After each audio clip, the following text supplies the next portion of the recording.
Tonight on NAIT NewsWatch. NAIT joins other post-secondaries in announcing a vaccine policy. Yeah, we're just looking for the safety of all students, and that's the most important thing. The first annual National Day for Truth and Reconciliation is commemorated. Just, like I say, whether you've been here for 500 years or 5 days, understand that this is your legacy. The Edmonton Student Alliance holds a forum for mayor hopefuls to speak with students. We realized that it was really, really important to have a mayoral forum because there were so many different candidates, and it's really important that students are informed. NAIT NewsWatch starts now. Good evening and welcome to NAIT NewsWatch. With Alberta in the fourth wave of COVID-19, many institutions like NAIT are implementing a vaccine mandate. But what does this mean for staff and students moving forward? Our Brandon Demery joins us live from our news center with more on that. Thanks, guys. Many students woke up September 16th to a state of emergency, which was quickly followed by a COVID-19 vaccination mandate. The new development has inspired questions around campus. The institution is looking to provide the best amount of safety for all of the students. Starting October 8th, everyone coming to campus will be required to have at least the first dose of a COVID-19 vaccination. This effort is to meet the November 8th deadline for all students and staff to be fully vaccinated. With that in mind, the precautionary cleaning schedules in classrooms and upgraded ventilation looks to remain the same. Yeah, absolutely. I think that everybody's used to the concept of the new normal. The new normal at NAIT will require you to provide proof of your vaccination, which has some staff and students voicing their opinion. I'm already starting my education, so I'm not going to give it up now. Well, I'm against mandating it. I think that's way too absolute, and I think people should have a choice because there's many reasons why someone might not want it. While others see it as a choice. Really, I don't have an opinion, I just have a choice. I've vaccinated myself. How is NAIT verifying that students have their vaccinations? So NAIT has made it really simple to be able to upload your vaccine information onto the NAIT Alert app. Once you do upload it, you just wait until the barcode goes from orange to green. And then, that's pretty much just what you show that verifies the fact that you do have your vaccine.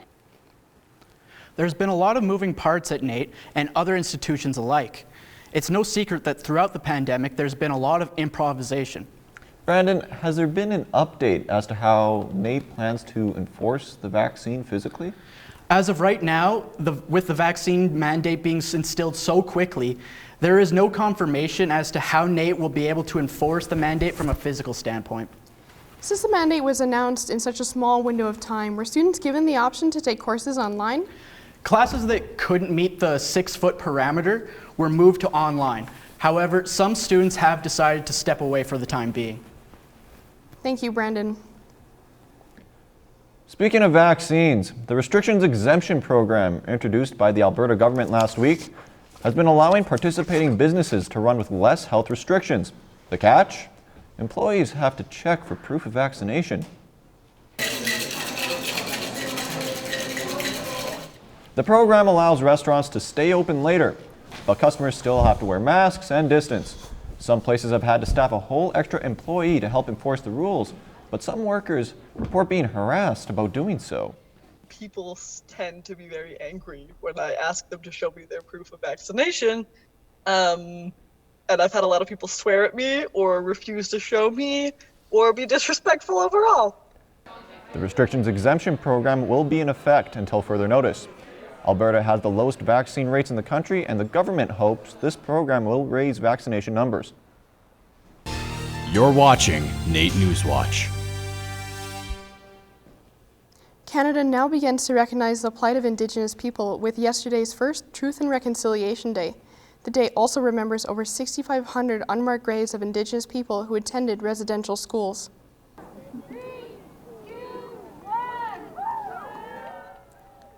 As that number continues to grow, Edmontonians donned orange in support and awareness of the children who didn't survive and for those who did.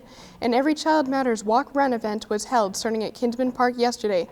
The event aims to raise funds for the Indian Residential School Survivors Society and local grassroots movements. And even the healing, like, you know, we won't heal through the Bible in the Catholic schools. That's not our ways. Our ways is ceremony, through the lodge, through sharing circles, through Sundance, through like powwows. You know, those are things that help us heal. This is just not for our people. This is for the non-Indigenous people. They should be here, because without you guys, I mean, we'd have no support at all. You know, so we're really thankful that all the Caucasian people, all the colored, they're all here. All the United Nations are here. I would like to, I think retail stores should be closed on a day like this. It's a Remembrance Day, and it should have as much respect given to it as any Remembrance Day. The organizers hope to have a similar event in Calgary along with a bigger turnout next year. Edmontonians will head to the polls this month. On Wednesday, 7 candidates for mayor met with around 40 students from the city's post-secondaries to pitch their campaigns and answer some questions. The event was organized by Edmonton Students so that the candidates could speak directly with young people. Students asked for the candidates' plans to increase safety on transit. Many candidates acknowledged that young people tend to move away from Edmonton, and they outlined their plans to make Edmonton a place to settle down. I think that it definitely opened up my eyes to a lot of really strong candidates. It was really nice to be able to see them addressing the younger community and all the different students and all the different issues that they're facing. So yeah, there was a lot of strong answers. The candidates also spoke on affordable housing, infill properties, and the Blatchford community that is located beside NAIT. The election will take place on October 18th. If your car sounds louder than normal, chances are your catalytic converter may have been stolen by someone looking to make a quick buck.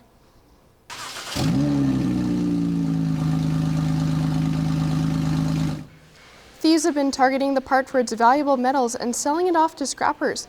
According to Edmonton Police, 1,700 incidents of catalytic converter theft have occurred so far this year, which is already more than the entirety of 2020. My motorhome was parked on the street from a Sunday to a Thursday, right in the front of my house on a very, very busy street. So I was quite surprised that something like that could even happen. To help protect your car's catalytic converter, have it welded to your car or invest in a clamper cage designed to make the removal far more difficult. Coming up after the break, Halloween attractions are opening early this year. One haunted house opened before the spookiest month of the year began. When they run out screaming or peeing themselves, like, you know, all that work that you've done all year, it was worth it. In sports, the NAIT basketball teams hit the court once again, taking on the King's University Eagles. As well, the Edmonton Oil Kings are getting back to normal with having a normal WHL season, starting off with their home opener on Friday against the Red Deer Rebels. And here at the Huskies house, I got an exclusive interview with the head coach on how they're going to take on the Saskatoon Hilltops. All that and more in sports. I'm Stephanie Swensrud with NAIT NewsWatch weather. It's been an unseasonably warm start to fall, but will that continue into the weekend? Stick around after the break to find out.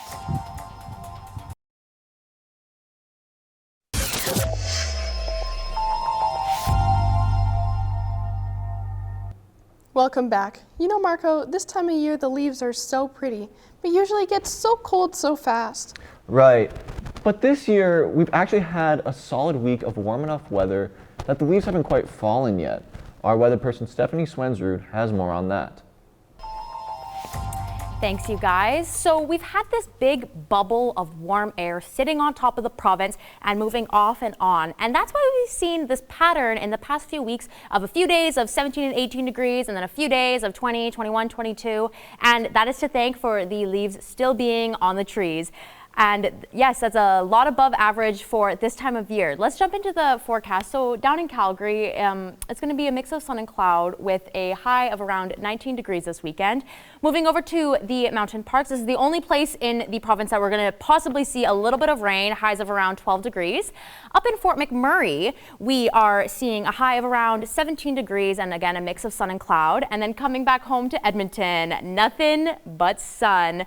We're going to have a high of around 20 20 degrees. And this pattern that I've been talking about, it's going to end by the middle of next week. So if you have anything that you need to do this weekend out in your yard, like raking, or if you want to go for another walk in the river valley, I would recommend you do it this weekend. Let's head over to the almanac. The average high for this time of year is 14 degrees. So yeah, it's a lot warmer right now than average. And the record high is 29 degrees back in 1987. So, you know, not that far off from what we've been having right now. But that's been your look at weather. My name is Stephanie Swensard. Back to you, Rue and Marco. NewsWatch Weather sponsored by NR92 Campus Radio.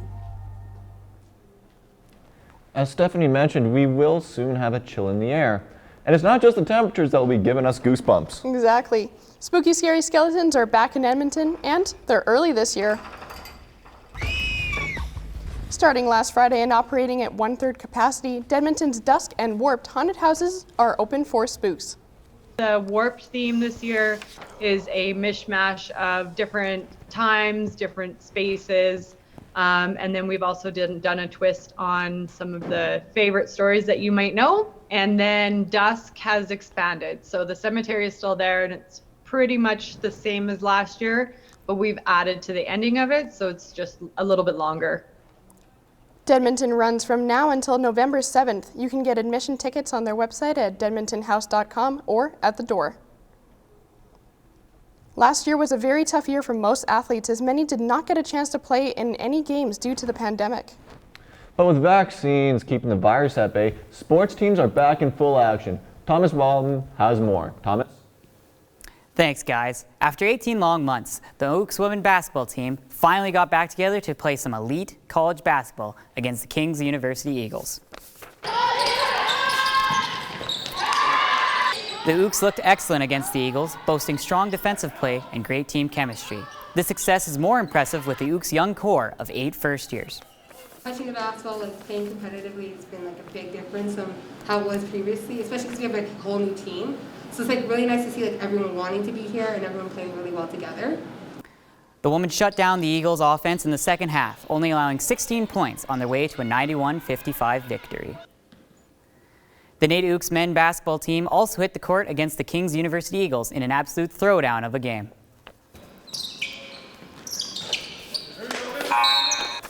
A strong showing for the Ooks against the Eagles. While the Ooks men have had a lot of new faces join their team, they had an all-around excellent game on offense and a great second half on defense.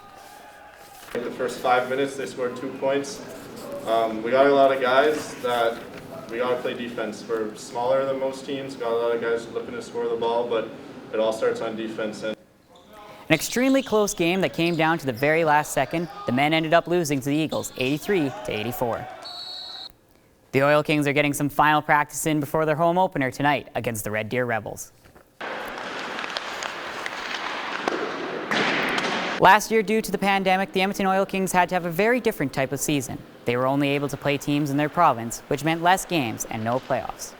However, this year, the Oil Kings will be able to enjoy a season a lot closer to normal.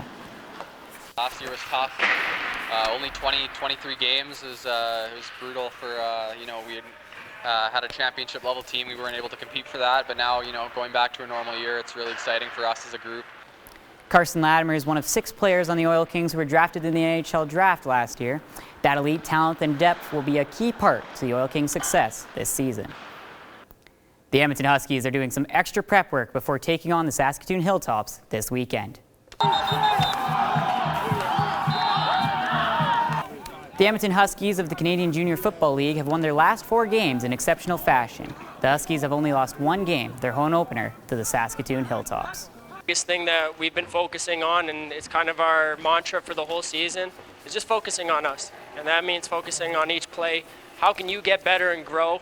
And ultimately, the results will follow as a progression of that. So, the Huskies will play the Hilltops this Sunday, October 3rd, on CJFLTV.com. The Huskies' next home game will be October 17th against the Red Deer Rebels. Thomas, will fans be able to attend this game? Yes, they will. That game is actually against the Regina Thunder, pardon me. But Coach Jeff Tolbert would love to see all of our fans out for that game. And what about NAIT Ooks basketball? Are fans allowed in too? Unfortunately, currently, no fans are allowed to attend any college basketball games, but all of the games are streamed live on ACA TV. And now I'm going to get ready to watch that Oil Kings game coming up tonight. Thanks, guys. Later, we'll see what happens to pets when their families can't take care of them anymore. Many can't imagine giving up a furry member of the family. But for some, it's a reality. Primarily it's dogs, cats, and some small animals. Coming up in entertainment, we talk about what's going on with this wall. We look at some upcoming shows in the Edmonton International Film Festival and what's going on with the Citadel Theatre.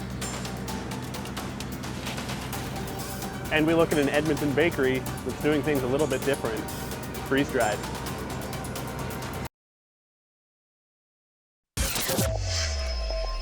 Apparel for NewsWatch provided by TLA Development.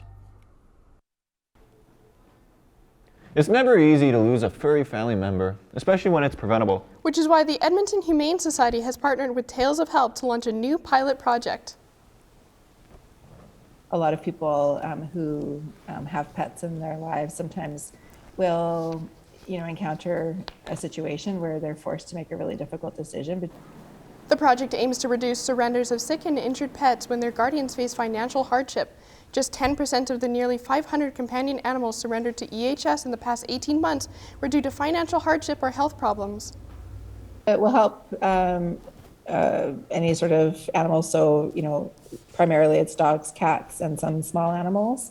And the family just needs to qualify through the low-income cutoff through the federal government.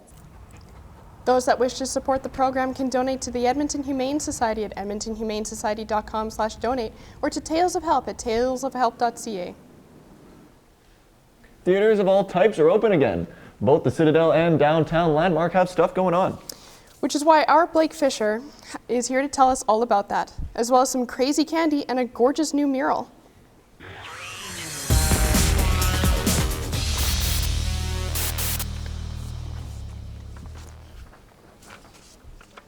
It's been a rough year for theatre. With COVID cancelling most stage shows and many of the shows that were in rehearsal having to postpone, it feels like we're in an entertainment drought. After making some adjustments, though, the Citadel Theatre is back with a love letter to Edmonton.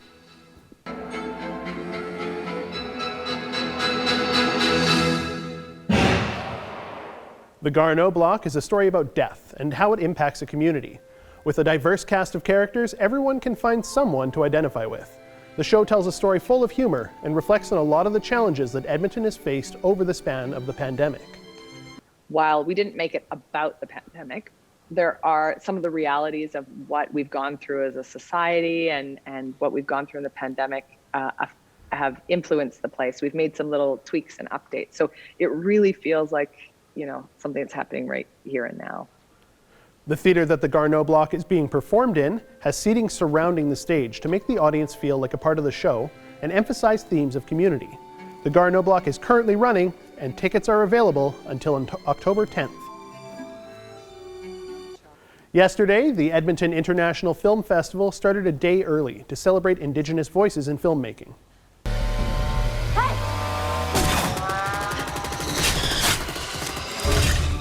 One of the most anticipated showings is Night Raiders, a dystopian film about a woman who joins a resistance group in an effort to get her daughter back from a cruel, all-powerful government. The film is written, directed, and starred in by Indigenous creators. The festival is the last stop for Oscar qualifiers, making this the last opportunity a lot of films have to make it to the Academy Awards. So we have a juror of about 6 international jurors who watch all of our short films, and then they narrow it down to their top live action and their top animation. And then those 2 winners get to submit to the Academy for consideration. The festival is running now until October 10th. All showings are at the City Centre Landmark Theatre, with some films available online. Edmonton has a new addition to its many Instagrammable walls.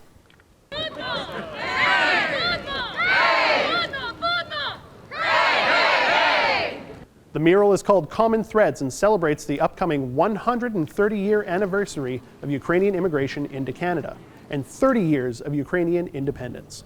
The art also takes inspiration from Métis and Cree patterns and melds their unique styles into Ukrainian design. The many bright colors and patterns are drawn from the distinct regions of the Ukraine. So every region of Ukraine has its own distinct pattern, and so I was drawn upon inspiration from sort of getting across the map. That's a pattern from the Hutsul region, so the mountain region. That's actually where my family is from, so that corner is very dear to my heart. The mural reveal and ribbon cutting ceremony took place September 26th, but the mural is available to view on the south wall of the Shumka Dance Center anytime. An Edmonton bake shop is putting a freeze on their usual treats.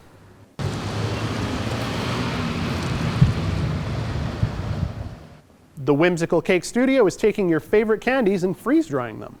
The idea came from a TikTok trend. Whimsical was already freeze-drying fruits for their cake flavoring, so they decided to bake-experiment.